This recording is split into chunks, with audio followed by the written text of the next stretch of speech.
Movie के शुरू में कोस्टारिका कंट्री दिखाई जाती है, जहां पर डॉक्टर माइकल मोरबियस एक हेलीकॉप्टर की मदद से अपनी टीम के साथ एक ऐसी जगह पर पहुंचते हैं जहां पर बहुत ही अजीब किस्म की बैट्स पाई जाती हैं और इन बैट्स में आम बैट्स की निस्बत ज्यादा पावर थी और ये साइज में भी बहुत ज्यादा बड़ी थी और इन्हें कहा जाता था वंपायर बैट्स। इसके बाद डॉक्टर मोरबियस अपने हाथ पर कट लगाता है और इसकी खून की खुशबू सूंघकर काफी सारे वंपायर बैट्स डॉक्टर मोरबियस की तरफ आने लगते हैं और यह सीन यहीं पर कट हो जाता है। फिर इसके बाद मूवी जाती है 25 साल पीछे फ्लैशबैक में, जहां हमें यंग मोरबियस दिखाया जाता है जो इस वक्त एक फिजिकल डिसेबिलिटी का शिकार था और मोरबियस मुश्किल से चल पाता था। दरअसल मोरबियस को बचपन ही से एक रेयर ब्लड डिजीज थी और डॉक्टर्स ने मोरबियस को ये भी कह दिया था कि इसके पास अब ज्यादा वक्त नहीं बचा। अब मोरबियस जिस हॉस्पिटल में होता है इसमें एक लड़के की एंट्री होती है जिसका नाम है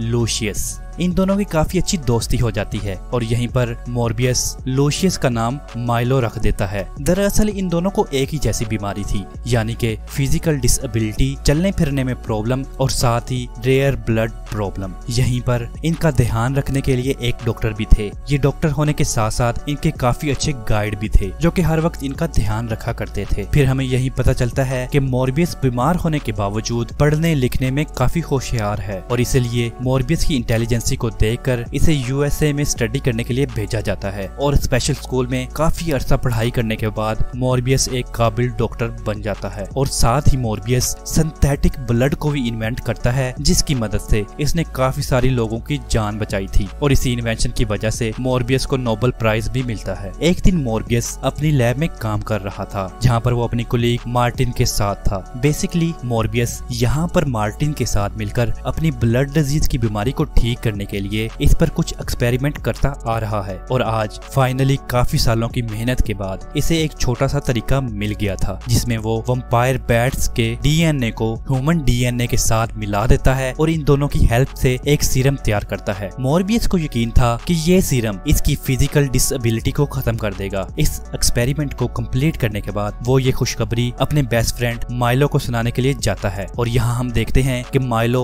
एक काफी अमीर फैमिली से बिलोंग करता है और इसके साथ खास बात ये भी थी कि मोरबियस ने आज तक अपने बड़े बड़े जो भी एक्सपेरिमेंट किए थे इन सब की फंडिंग इसे माइलो ने ही की थी। मोरबियस माइलो को बताता है कि इसने एक ऐसा सीरम बनाया है जो इसकी फिजिकल डिसेबिलिटी को खत्म करने के लिए इसकी मदद करेगा, पर ये एक्सपेरिमेंट हो सकता है कि खतरनाक हो जाए, इसलिए वो इस एक्सपेरिमेंट को करने के लिए कहीं दूर जाएगा। इसके बाद सीन शिफ्ट होता है और मोरबियस एक शिप में पैसे देकर कुछ लोगों को इस एक्सपेरिमेंट के लिए ले जाता है। अब मार्टिन मोरबियस की बॉडी में इस सीरम को इंजेक्ट करती है, लेकिन यहाँ पर तो इसका असर उल्टा ही देखने को मिलता है। मोरबियस आहिस्ता आहिस्ता इंसानों वाली बॉडी से एक दरिंदे वाली बॉडी में बदलने लगता है और मोरबियस की पूरी तरह से हालत खराब हो जाती है और यहीं पर मोरबियस एक इंसान से वैम्पायर बन जाता है। जब मोरबियस इनके सामने आता है तो ये सब मोरबियस को देखकर डर जाते हैं और इसके ऊपर गन फायर्स करना स्टार्ट कर देते हैं। इसी वक्त वैम्पायर बना मोरबियस बिल्कुल भी अपने कंट्रोल में नहीं था। इसकी ताकत 100 गुना बढ़ चुकी थी। इसके सुनने समझने की ताकत और साथ ही सुपर फास्टनेस और सुपर स्ट्रेंथ जिसका यूज करते हुए मोरबियस वहां पर मौजूद सभी लोगों को जान से मार देता है और इन सब को मारकर इन सब का खून पी जाता है। यहाँ पर मार्टिन भी थी जो कि इस हादसे के दौरान बेहोश हो चुकी थी और अगले दिन जब मोरबियस को होश आता है तो वो देखता है कि सारे के सारे लोग जान से मारे गए हैं और जब वो सीसीटीवी फुटेज को चेक करता है तो इनको मारते हुए वो अपने आप को देखता है। अब वो कहीं पुलिस के हाथों पकड़ा ना जाए इसलिए वो सीसीटीवी फुटेज को मिटा देता है। फिर जब वहाँ पर पुलिस आती है इन्वेस्टिगेशन के लिए तो मार्टिन को वो अपने साथ ले जाती है, लेकिन मोरबियस कहीं पकड़ा ना जाए इसलिए वो पहले ही वहाँ से भाग जाता है। इसके बाद मोरबियस अपनी लैब में पहुंच जाता है। यहाँ पर वो अपनी स्ट्रेंथ को चेक करने के लिए अलग अलग चीजों को ट्राई करता है। अपनी पावर को चेक करने के साथ साथ इसे ये भी पता चलता है कि अब इसे जिंदा रहने के लिए इंसानी खून यूज करना पड़ेगा, पर डॉक्टर माइकल मोरबियस एक नेक दिल इंसान था इसलिए वो नहीं चाहता था कि वो अपनी भूख मिटाने के लिए किसी बेगुनाह की जान ले, इसलिए वो अपने बनाए हुए सिंथेटिक ब्लड को यूज करना शुरू कर देता है। लेकिन इसको यूज करने के बाद इसे ये भी मालूम होता है कि सिंथेटिक ब्लड सिर्फ इसे 6 घंटे तक की ही लिमिट देता है, यानी कि हर 6 घंटे में इसे वो ब्लड यूज करना ही पड़ता है और अगर इसने ये ब्लड रेगुलर बेसिस पर यूज करना स्टार्ट कर दिया तो सिंथेटिक ब्लड की लिमिट और भी कम हो जाएगी और एक टाइम ऐसा आएगा कि ये ब्लड इसकी बॉडी के लिए बिल्कुल भी काम नहीं करेगा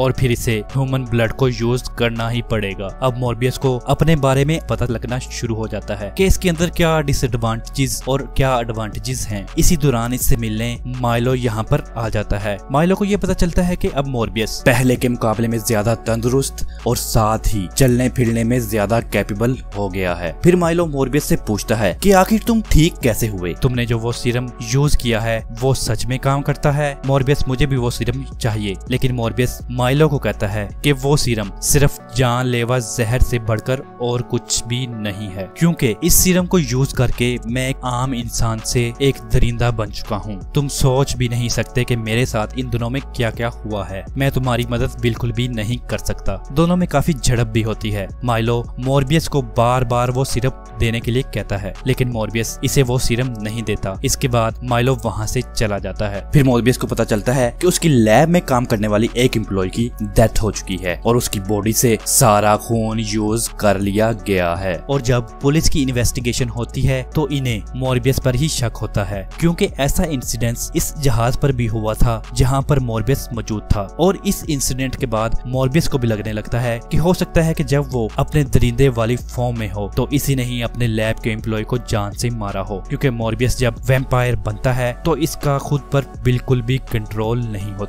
और जब ये सारी बातें क्लियर होने लगती हैं और पुलिस इन्वेस्टिगेशन में मॉर्बियस को पकड़ा जाने वाला होता है तो वो इनसे बचकर भागने की कोशिश करता है, लेकिन पुलिस जैसे तैसे करके मॉर्बियस को पकड़ लेती है और जेल में कैद कर देती है। फिर मॉर्बियस से जेल में मिलने आता है इसका पुराना दोस्त लूशियस यानी कि माइलो, और इसके हाथ में एक छड़ी भी होती है और साथ ही एक खून की थैली भी, जो वो जाते वक्त वहीं पर छोड़ जाता है। इसे देखकर मॉर्बियस को ये बात तो क्लियर हो जाती है कि कहीं ना कहीं माइलो ने भी वही सीरम अपनी बॉडी में इंजेक्ट किया होगा, जिसकी वजह से वो अपनी बॉडी को अगेन पूरी तरह से रीहील कर पाया है। अब मॉर्बियस को ये बात भी क्लियर हो जाती है कि लैब में जो मौत हुई थी वो मेरी वजह से नहीं बल्कि इसके दोस्त माइलो की वजह से हुई थी। अब इससे पहले कि माइलो अपनी खून की भूख मिटाने के लिए बहुत सारे लोगों को जान से मार डाले, इसलिए मॉर्बियस वहाँ से जेल तोड़कर भाग जाता है। यहाँ से निकलने के बाद मॉर्बियस जाकर अपने बेस्ट फ्रेंड माइलो से मिलता है और इसे समझाता है कि तुम एक दरिंदे बन चुके हो। मॉर्बियस माइलो को काफी समझाने की कोशिश करता है और इसे कहता है कि मैं तुम्हारी मदद कर सकता हूँ, लेकिन माइलो इसकी एक बात भी नहीं मानता। और माइलो अपने बेस्ट फ्रेंड मॉर्बियस को एक ऑफर भी देता है। वो कहता है कि हमारे पास एक ऐसी ताकत है जो दुनिया में किसी के पास भी नहीं है। अगर हम दोनों मिलकर काम करें तो हम न जाने क्या क्या काम कर सकते हैं। लेकिन मॉर्बियस इसका साथ निभाने से मना कर देता है। माइलो चाहता था कि मॉर्बियस इसके साथ मिल जाए, लेकिन अब इसे ये बात पता चल चुकी थी कि इसकी ये ख्वाहिश पूरी नहीं होने वाली। तो माइलो हर उस कोशिश में लग जाता है जिससे मॉर्बियस पुलिस के हाथों पकड़ा जाए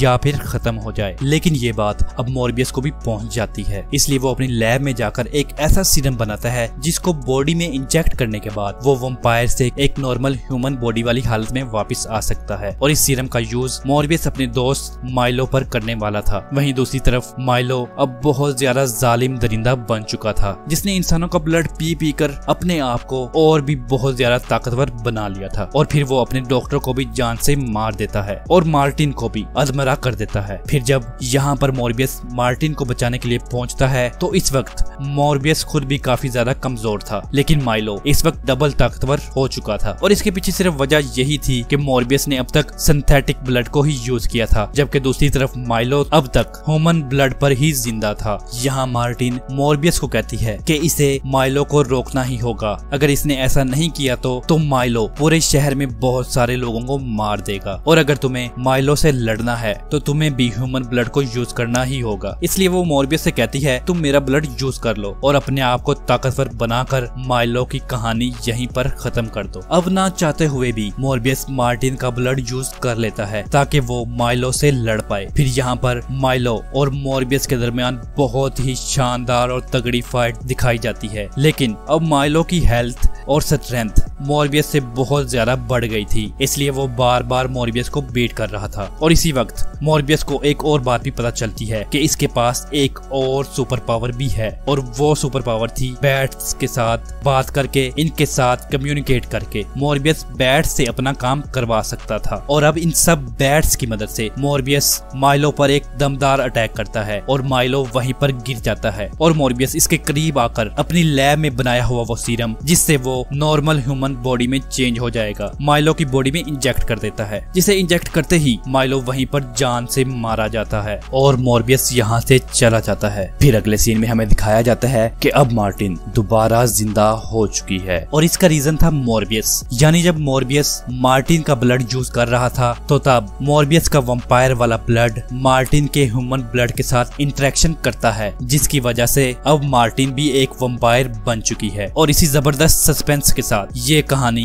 यहीं पर खत्म हो जाती है। फिर मूवी के पोस्ट क्रेडिट सीन में हमें आसमान में वो सीन दिखाया जाता है जो हमने स्पाइडरमैन नो वे होम में देखा था, जब डॉक्टर स्ट्रेंज ने अपने जादुई मंत्र को यूज करके स्पाइडरमैन को पूरी दुनिया में भुला दिया था। और यहीं पर डॉक्टर स्ट्रेंज ने काफी सारे यूनिवर्स के अलग अलग विलन्स को इस यूनिवर्स में आते हुए देखा था। इसके बाद हमें एड्रियन थॉम्स देखने को मिलता है, जिसे हमने स्पाइडरमैन फार फ्रॉम होम में देखा था। इसके बाद आता है मूवी का सेकंड पोस्ट क्रेडिट सीन, जिसमें हम ये देखते हैं कि डॉक्टर माइकल मॉर्बियस अपनी कार में कहीं जा रहा था और इसी वक्त इससे मिलने के लिए आता है डॉक्टर एड्रियन थॉम्स यानी कि वोल्चर। तो मॉर्बियस उससे पूछता है कि तुम यहाँ पर क्या कर रहे हो। तो वोल्चर इसे बताता है कि इसका यहाँ पर होने का रीजन सिर्फ स्पाइडरमैन है और साथ ही मॉर्बियस को ये भी कहता है कि हमारी तरह के काफी लोग मौजूद हैं जिनका सिर्फ एक ही दुश्मन है और वो है स्पाइडरमैन। इसे सुनकर मॉर्बियस कहता है कि इस काम में मजा आने वाला है और इसी के साथ ये शानदार कहानी यहीं पर खत्म हो जाती है।